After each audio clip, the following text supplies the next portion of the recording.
Guys, good morning po. Yan.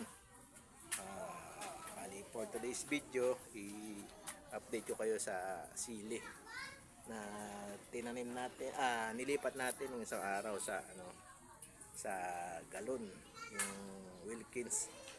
I-update ko kayo. Medyo malaki na rin sila. Tapos maglalagay tayo na yung balat ng itlog. Pampataba din kasi siya para sa So, ayun. Ilalagay natin ng pataba para ganda na siya. So guys, samahan nyo ko. Ayan guys, yan na po yung sili. 1 week na siya. 1 week na siya. Inaabot na siya ng 1 week. Yan o, medyo malaki na sila.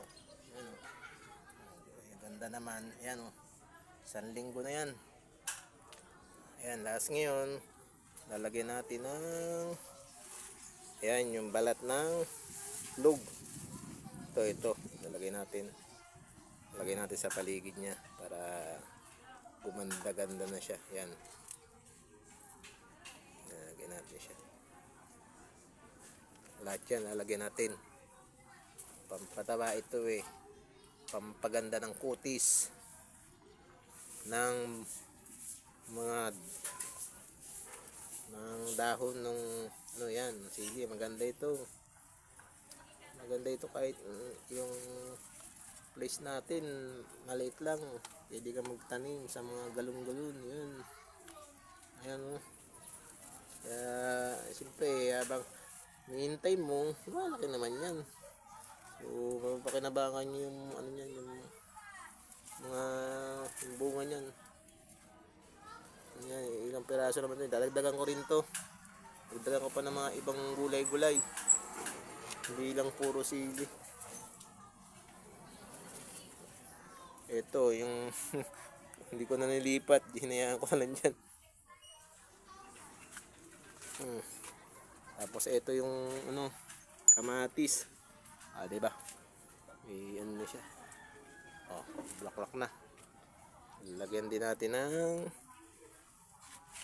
itlog. Ito pa. Ayan. Tapos ito, dati meron na ako malaking sili dito Ayan o. May bulaklak na siya. Lagyan ko siya ng itlog. Ayan.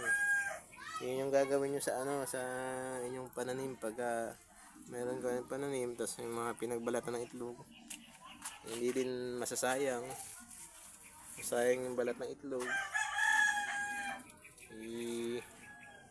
Lagyan nyo durugin nyo, tapos ilagay, kasi magandang benefits ng ng balat ng itlog sa mga pananim. Yan.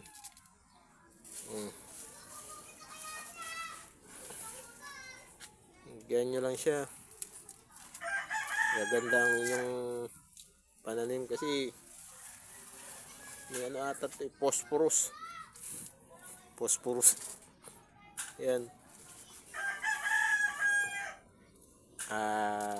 1 week na itong itong tanim ko na ito. Yan. So susubaybayan natin hanggang sa lumaki.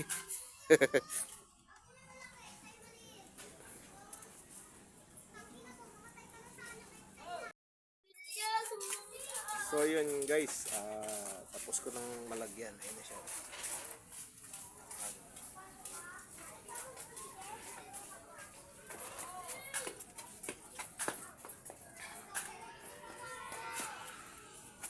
Yan, okay na. Update na lang tayo para sa mga susunod na video. Salamat po. Bye-bye. Hey guys, okay na siya. Ayan, yung pinatuhan ko siya ng ng ito yung mga buhang. Ito, parang inyog to ng yung inyog ng yung bulok na inyog, yung puno. Ayan, ito lang siya. Tapos yung nasa ilalim yung mga balat niya. Ayan.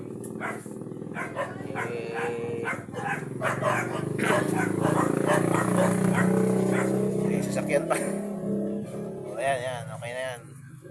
May bunga na yung ating kamatis. Ayan, ayan, oh. So, ayun guys. Yung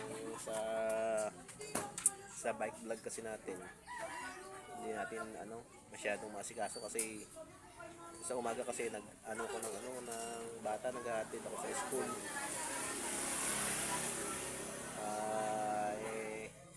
Pagdating naman ng tanghali, wala na, mainit na, kaya hindi tayo makalabas. So siguro pag magbabike vlog tayo sa umaga siya para malamig siya.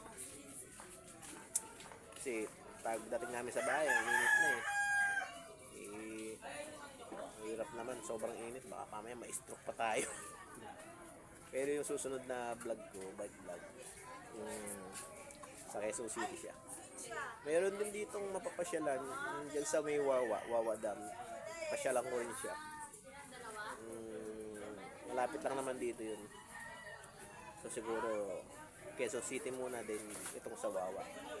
Pero for the meantime, ito yung update natin sa tanim nating sili.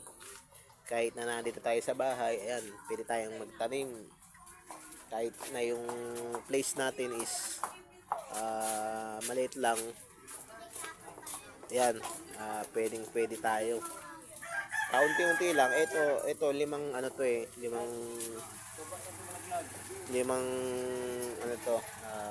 galon na Wilkins. Madadagdagan pa ito. For the meantime, ito muna. Meron pa akong mga stock dyan na mga empty bottle. Yun muna ang natin. Ito muna, di ba muna. Susunod na yung mga ibang ang itatanim ko naman doon is yung mga pechay, yung mga pechay, ano pa ba, dagdagan ko siguro yung yung kamatis. Siguro hanggang dito na lang guys, until next vlog, bye bye.